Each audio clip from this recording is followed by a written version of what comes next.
Hello and welcome. It's Friday night. It's the best place to be and the only place you want to land your week, whatever state you find yourselves in this moment. We've had the president speak to us on Wednesday nights, and a whole lot of people have mixed emotions in this time, but the best way to land it is to join us at Live at 5.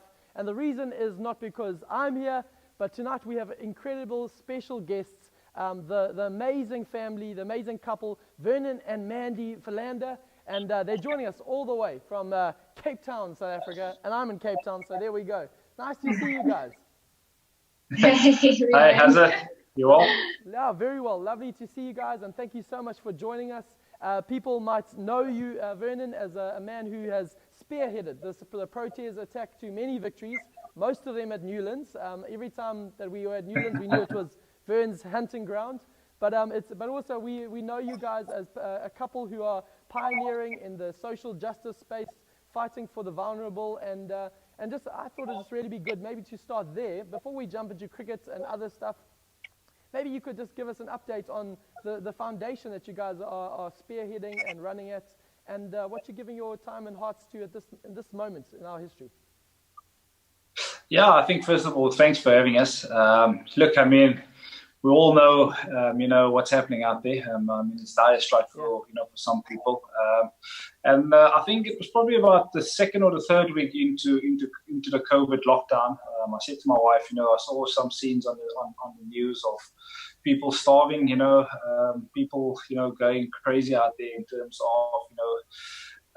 stoning trucks in order to get food. And I said to her, at the end of the day, I'd rather see someone die of COVID than die of hunger. And, that's exactly why, we jumped in, to try and, ease at least the hunger side of things. So, yeah, look, I mean, up to date, we've reached about 800 families in terms of parcels. The parcels, actually, can last a family of four for about 3 to 4 weeks, obviously depending on how you use it. So yeah, I mean, it's not going to solve the world's problems, but at the end of the day, it's creating some sort of relief for them, in this time of distress. Oh, it's beautiful. I love that. We live by the maxim here, just the phrase of do what's due to the one, what you wish you could do for the all. And I think so often people feel that the need is so big that they don't even look after the people that are in front of them because they feel so incapable of doing that. So I just want to say well done for that and jumping in, and maybe bring us up to speed with your family as well. Mandy, tell us about, I know you guys have got an 18-month-old who keeps you guys on your toes. So it's not just Vernon who's keeping you running, it's also a little toddler. How is lockdown for the Philanders? Lockdown for me has been, I love having everyone at home and being all together, and having the little ones definitely made it a lot easier and lighter. He's starting to talk now, so it's just amazing to hear him say in the morning, "Mom, Dad." So I'm a homebody. I love having my family together and everyone just around me all the time. Especially with Vern, he's never home with his work, but now being retired and having to have left in April, he's home a lot more often now. Wonderful. I love it. So I'm enjoying it. Otherwise, I normally lose him to the golf course. That's what so he's used to being busy. I think it's just with his career and his life that he just needs to be outdoors and busy all the time. So it's a good time, a good family time for me. So I'm loving it. I'm going to have to speak to Cheryl about this golf course story. I agree with you. I saw some memes of people waiting at the door to see if he would take the courses. But maybe that's the thing to ask you guys. Obviously, your life is now looking a whole lot different than it was a few months ago, and when your calendar was full and running at different miles at different places. How do those two sort of lives meet? Where did you guys meet? How does that story, the Philander story, kick off? Mandy Hudson, how does he meet Vernon Philander, and where did that spark first emerge? Yeah, this is way back. I think it was 2006 we met for the first time via a mutual friend. Wow. And then just lost contact, and a few years back met again, and then just kind of kicked off. The spark was still there from Vernon's side and mine. I like that. Vern's got a different story to say, so. I like the way she put me under the bus. And I think, you know what, Yeah, we've met with mutual friends, and look, I mean, obviously with me being away playing cricket, we for about 4 or 5 years we lost contact, and I think it's actually at the cricket ground where I saw her again, and I was like, wow, okay.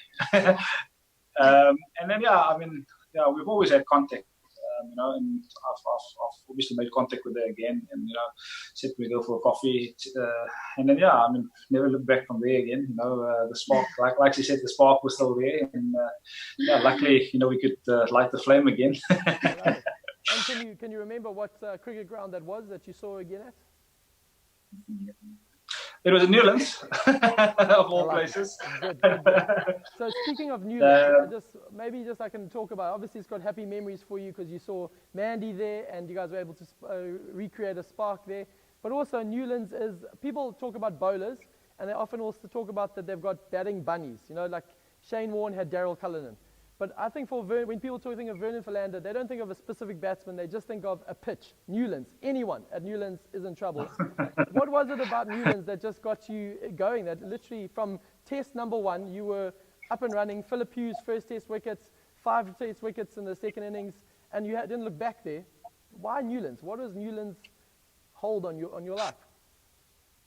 Yeah, I think Newlands has got a special place in my heart, man. I've played most of my cricket there, so it became second home to me. Look, I mean, at Wynberg end, after I remember after Alan Dawson, hang up his boots. Yeah, he used to bowl from that end, and there was something about it, And Saul Willoughby towards the latter end, started bowling from that end, and I said I always made a joke with Saul Willoughby. I said, hey, what is it about the Wynberg end? And he always used to joke with me, say there's wickets in the end, and I never really looked back.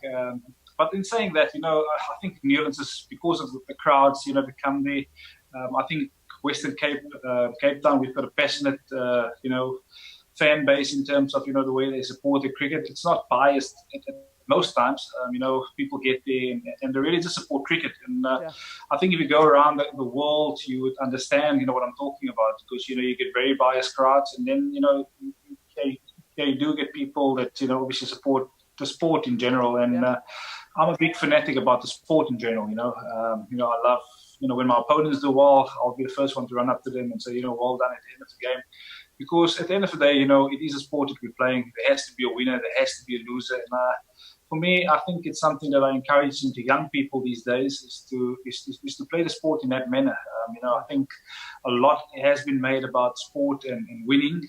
Whereas to me, winning is not to be all and end all at the end of the day, especially in young people. We've got to allow them to still enjoy the sport, to learn from their mistakes. And I think that's something that I was fortunate. When I was growing up, I could learn from the elder guys. I could, make my mistakes and correct them. And I think that's the most important part. Are we allowing young people these days to make mistakes? I don't think so. I think a lot of parents stand behind the, or next to the sporting fields, indicating to their children, what they should and can't be doing. Whereas I feel, when people are growing up, we should allow them to make mistakes, and we should be the ones patting them on the back and leading them in the right direction, from behind the scenes. So, I mean, I was just fortunate. Newlands is, again, it's a phenomenal place. That will always be with me. I mean, hopefully for years to come, we can see a lot more South Africans and especially Coatonians, go out and explore. Obviously exploit themselves.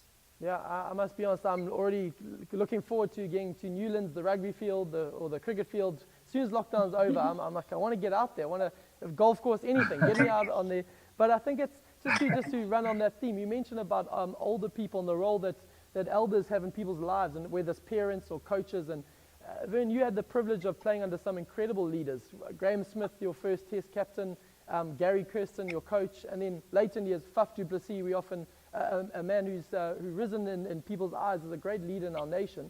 What would you say, maybe you and Mandy could speak about this time, the power of leadership at this time? Maybe you can speak from that vantage point, but where actually it seems like everyone's got an opinion about Cyril and the way he's leading, but actually what is your, not having to give a political view, but just on leadership and the importance of leadership and good leadership at this moment? Yeah, I think it's a very good point at this moment in time, especially in our country. look, I mean, I was fortunate, that I've had some incredible leaders along my way, and not just in captains. I mean, just in people. And I think I always advocate to people, be a leader in your space, irrespective, what your job title is. Always try and better yourself in your position in life. And I think, the last probably 2 to 3 weeks, I've had opportunity of amalgamating and joining forces with One South Africa, which has been led by Musa Maimani. And, I mean, when you tap into these guys, from a leadership.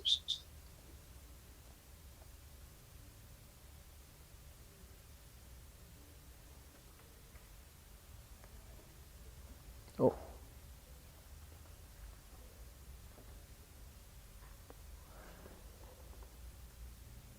Just gone dead here on the phone. Oh, the battery power thing just came up. Am I live still? If you can hear me, it seems like we've lost the Philanders just because of some technical issues from our side. So if you can hear me, we're battling to reconnect with them quickly. Huge apologies for that. It seemed like Vern was onto a really inspiring point. But we'll lurk around and we'll see if we can try and pick them up again as quick as possible. But if you are joining us on Facebook or Instagram Live, we do have the Philanders, Vernon and Mandy. I think we saw them again. Vernon and Mandy, if you can hear me, I apologize. The undersea cables or something happened. So we're just waiting till we can pick them up again. But we are just chatting with them and talking live. Sort of agreement at the end of it. Can you hear us again, guys? Sorry. Can you hear me? Yeah, we lost you just for a second. I think from our end something went wrong, or we'll blame the undersea cables. I apologize. But if I can pick up, you were still talking about just leadership, and the last thing I heard you mention was with you joining One South Africa, and from that vantage point. I apologize. Okay, no problems. Yeah, so like I was saying, the last sort of while, we've joined forces with Musa Maimani and One South Africa, and I think you get a different perspective on leadership, in a whole. I mean, I've always been one to advocate to people, try and find the leader within you, and I think I'm guilty for once, you always try and almost spit out the right answer before you let someone.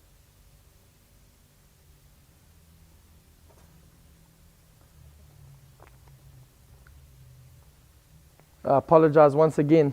I'm not too sure what is happening this from our side. We'll try our hardest to get them back and try and see if we can get some good insights here from them. They've got really good things to say. And Vernon and his wife Mandy, who are running the Vernon Philander Foundation and are part of One South Africa at the moment.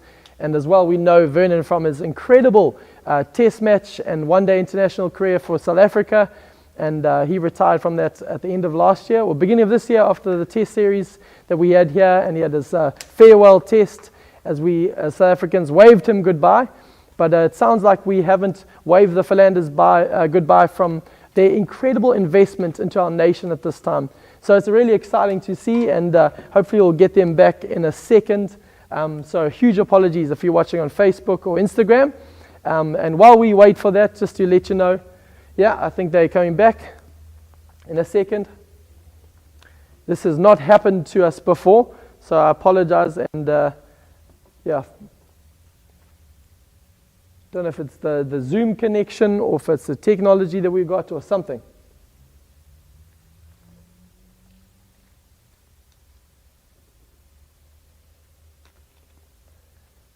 Sorry, Manny and Vern, I really apologize. Don't know what is going on there. I'm so sorry. I apologize. It's never happened to us before. Are you guys still there? Yeah, I'm still here. I'm still here. We're still there. And hopefully somebody is still watching. But I know my parents are definitely watching. So hi, Mom and Dad. No, I know. And I think as you were saying how the importance of leadership. And then we cut you off as you were saying that the temptation often is to give the answer before we hear. What is the importance of that? You're saying the importance of listening, understanding the context where we're in at the moment? Yeah, I think I'm always trying, and I'm always exciting about listening to leaders around the world, and your more successful leaders, and how they go about doing their Yeah. business. So, I mean, we hardly hear news about Australia, New Zealand, and these places, and you look at the success rate, behind the way they, covering the COVID issue. Yeah. And I often ask myself, the guys, that's always in the news, always pretending to know it all. It's a bit like me, to be quite honest with you. Not listening and try and shout out the answers before the time. I always ask myself, how much do you actually get right trying to be out there in front all the time, Wow. instead of just, obviously give a listening ear and then make a decision. So I think, from a leadership point of view, I'd like to encourage all our leaders, to have a lot more calm in them. Try and understand, what the need is before you start responding. And I think that's something definitely that I've learned probably in the last sort of 6 to 8 months, within my marriage as well. It taught me to actually listen, and not just respond and having the last say. And I'm sure my wife can probably I think I heard my wife just say amen when you said that. So I think that she's a long way away. No, that's amazing. It takes to be quite honest with you, it takes time. We all go through phases in life, and to understand yourself, I think that's probably the biggest thing that one have to learn in life, in different aspects of your life, I suppose. And the how does the saying go? The older you get, the wiser you get. So hopefully, there's a lot more wisdom to come. I love that, and I think, Mandy, I'd love to ask you, because we are clearly evident that your man loves his country. We saw it when he was fired up on the pitch, when he was running in full steam from whatever end he was bowling at, or if he was batting and saving test matches that way. But Mandy, tell us about, obviously you as a family are passionate about this nation. And obviously you know the challenges, there's massive challenges looming large. But what is the passion inside your heart that drives you guys to still believe in the future of this nation and to fight with everything you guys have got for it? Yeah, I think as a couple, and what sort of was really attractive for me when it came to Vern was his heart to help people. Beautiful. So obviously on the field, people see a really hard exterior, but inside he's really got the softest heart and the most helpful spirit. So whenever anyone's in need, he's always there trying to help out, to sort everything out. So this is something that comes natural, I think, for him. And for me, I've also just loved giving to charities over the years and trying to help wherever I can. And I was really inspired on social media by a lot of people that was trying to help and just posting things on these stories. And it inspired us. I mean, we have a foundation. We haven't really driven it forward because of Vern's career. But now that we actually, with the lockdown and had time to do it, we're like, you know what, we can do things through the foundation. Brilliant.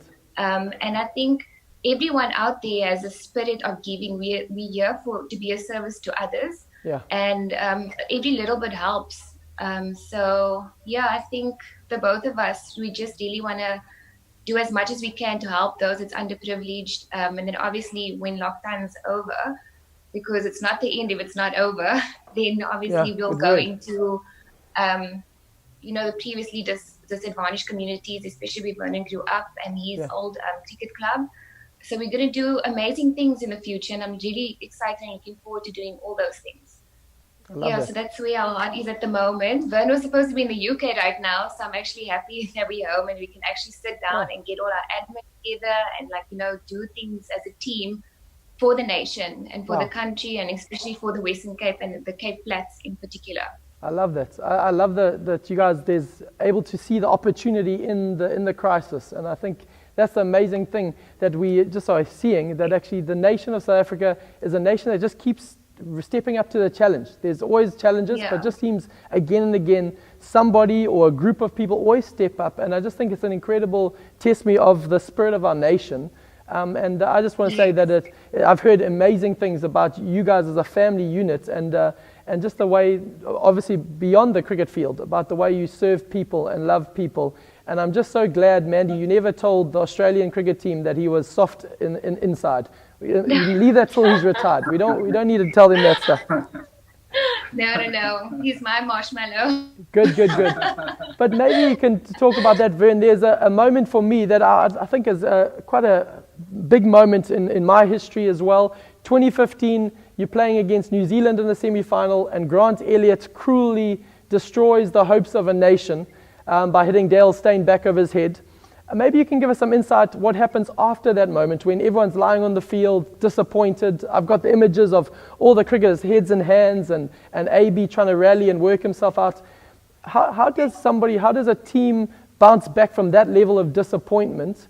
And I think the reason why I ask is I think a lot of people, again, not to stretch the analogy, but in real life situations are facing huge disappointment now, where dreams are shattered and businesses are lying tattered and trying to make families and futures. But how did you guys bounce back from that disappointment? Are there any insights from behind the scenes of how you guys rallied from that moment? Yeah, I think, it's probably, one of the most disappointed days in the life of international cricketers. You know, when you go to a World Cup, I think, you've got so much expectation on your shoulder, and, the whole country's behind you. And you sometimes carry that weight on your shoulders, and I think that's exactly what we do every time you go into a test match. We do every single match that you play for your country, because you just know the amount of people out there supporting you and wanting you to do well.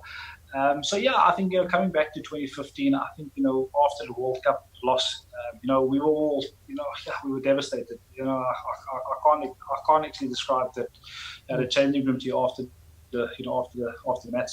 But I think we gathered ourselves together, and all believing in Christ. And we all said, what, guys, at the end of the day, we've got to look at it as a cricket match, obviously, first of all. And someone's going to win, someone's going to lose at the end of the day. However, I do have to say a sentiment that I don't know what it is with us, when it comes to semi-finals and these sort of things. When the rain came and you're like, geez, this is happening again. But yeah, look, in saying that, we get it together after the match. I can remember this part of it. However, it wasn't a happy changing room, but we said to ourselves, we have to face up to people after this. We have to face up to the media, and in doing so, I think we were split camp. To be quite honest with you, guys went off to different directions. I can still remember a couple of guys leaving early on different flights. It's made it even more chaotic. But I think when we got back home, I think you come back to your safe space, your safety net, For sure. And I for one, I think I got home and I was home for about 4 or 5 days before I had to leave to UK again. And I said to my wife, look, at the end of the day, it's a cricket game. I think we were still dating at the time. Yeah. It's a cricket match at the end of the day.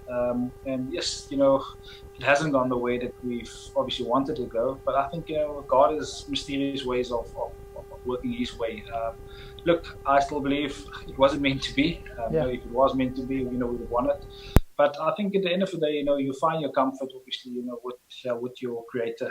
And I think God has been amazing to me personally. A lot of the blame got shifted on me somehow. But you know what? Some of us are big enough to deal with it. I think I've had the amazing support of my family around me, good friends. I remember arriving in the UK, and the guys over there were just chuffed to have me, and they were like, "Hey, are you okay? Forget about the World Cup. England got knocked out in the first round, so you could have been in their shoes," type of thing. So yeah, guys, came about it in a joking manner, but I think at the end of the day, I personally, obviously resolved, obviously to God, and ask Him to carry me through that little phase, which was tough. I mean, I'll be straight up with you, because I think I was sitting in my apartment in Nottingham, and people kept on sending me headline reports in Cape Town or in South Africa, for that matter of fact. But I think at the end of the day, you will know who your close circle of friends is, who your people that you can rely on is, during those times. And like I said, we managed to get through it. Luckily, I'm old and ugly enough to to handle that sort of thing. But yeah, look, I mean, it was an amazing journey, to be quite honest with you. This World Cup, we've played some phenomenal cricketing. But yeah, look, I mean, like always, when you get knocked out, there's always, oohs and ahs and, questions to be asked. But look, at the end of the day, I think it was a phenomenal tournament. And yeah, I mean, luckily for New Zealand, they went through. And yeah, not so lucky for us. I think those things are so real, those sort of understanding of those emotions, because I felt them hundreds of thousands of kilometers away here, watching it on TV. But I just wanted to say that you mentioned two things there. I think perspective is huge, and time does give you the advantage of perspective to put it in its rightful place. And but secondly, you talked about your faith. Maybe Mandy, you could also weigh in just around what the role your faith has played in Vern's cricket career, but also as a wife who's had to navigate having her husband away at a lot of long spaces of time, and also in the limelight, and you've had to navigate that journey. What role has your faith played in your lives and as a couple together?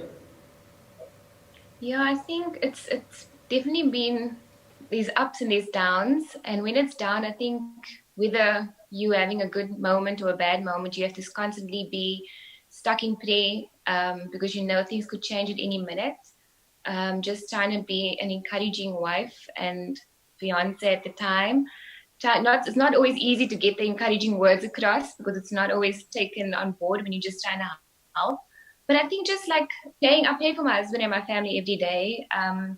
I pray that God gives him the wisdom and the strength and the courage to get through the days, especially when it's really tough games that are happening and when the pressure is really on.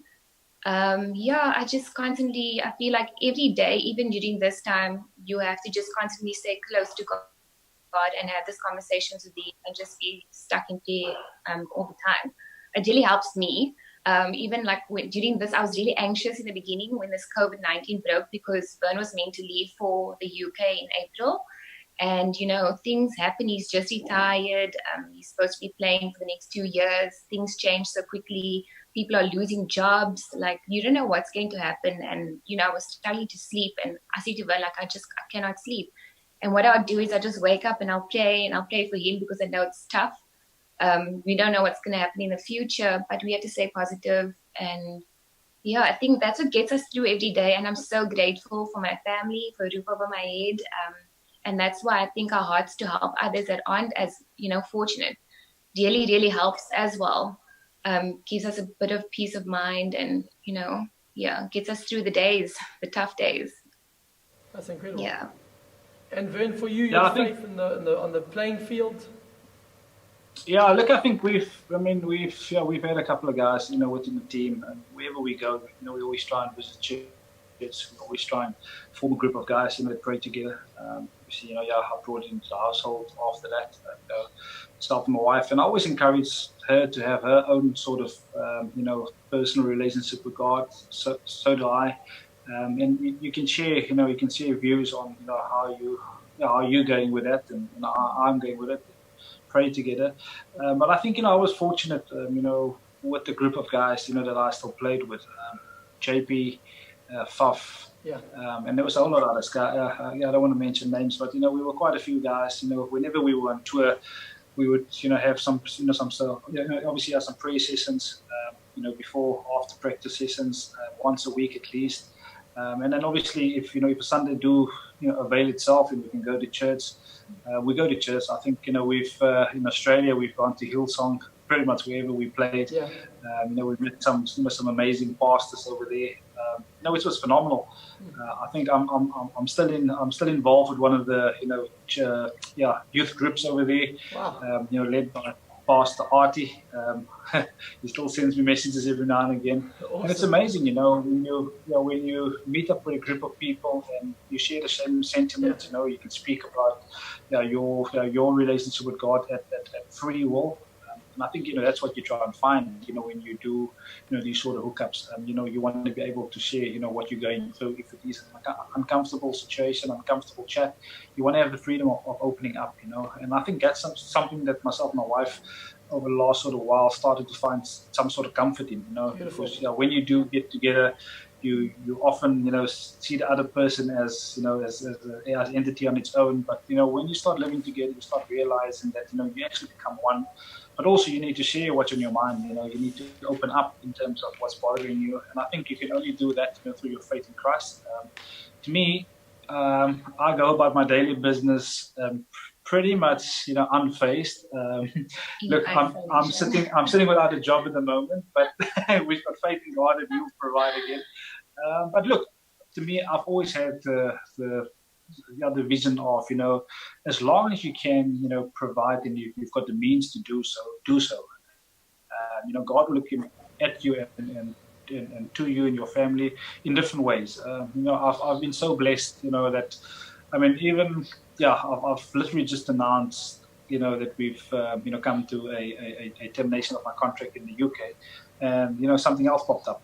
So, God has been amazing. But, I also just don't just want to, praise God when times are good, We must also look at when the times are tough, to have that same sort of faith, that also to drive within, us as human beings, when times are not so good, still to be able to open up to people and give. You might not have the means to give in terms of your financial capability, but, God has, given us, and, He's blessed me with being abroad, meeting different people along the way, having different chats, conversations, that you keep on learning from different nations. And I think, I was just blessed in that regard, and I think I owe it to Him to make sure that I play my part in the universe, in the way that we do. Well, I just want to say thank you so much, guys, for your time tonight. I know that you guys have got a toddler and life is busy and there's a lot on the go, and there's a Friday night movie, I'm sure, on the cards. I don't know what you guys have got planned, but I just wanted to say thank you so much for tonight, but also just thank you for who you guys are. And I know I want to push, if you are able to, jump on the internet, go look up Vernon Philander Foundation, and if you can give in any way, support, we'd love to push people towards that so we can support your incredible initiatives in feeding people and looking after people. But also, we just wanted to say that you guys are heroes to us, and you have been for a long time on the cricket field with your incredible bowling and batting, but also just the attitude you brought to the game. And we just want to honor you guys and say thank you for inspiring us, and then continue to do that with your lives. And good luck for the exam next week, Mandy. She's studying to be a lawyer. So Vern is in bigger trouble in years to come. So she's again. But we don't hold you up. I've got my hands full. Yeah, there we go. But thank you so much, guys. Love to you, little man, and we'll be cheering you on for many years to come in different avenues and different environments. But God bless you guys, and we'll be praying for you. Thanks, guys. I think just one last thing from me to everyone out there. Play your little small part, however big or small. There's nothing never too small, and I think I've realized it now being out there. It is tough out there, but I can encourage you guys. God will return favors your way, and from me, look after yourselves, stay safe, look after the ones around you, and God bless you guys. God bless. Thanks for having us. You heard it from the Philanders, and we want to thank you all for joining us live at 5. We'll be back on Monday evening at 5 p.m. Have a wonderful weekend, and God bless.